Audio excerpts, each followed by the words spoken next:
في رسالة مفادها أن الأجواء الصينية ليست مباحة للأمريكيين. مقاتلتان حربيتان صينيتان تعترضان طريق طائرة استطلاع عسكرية أمريكية قرب هونغ كونغ، لا سيما وأن التحرشات الأمريكية بالصين كثرت في الآونة الأخيرة.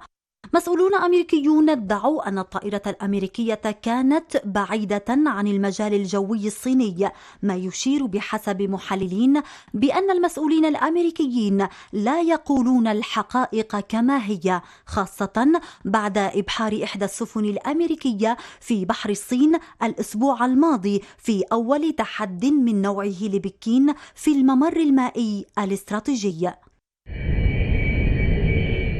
ورغم ادعاءات وزارة الدفاع الأمريكية بأن عملية الاعتراض غير آمنة وغير احترافية، إلا أنها قيدت قدرة المقاتلة الأمريكية على المناورة وأجبرتها على التراجع.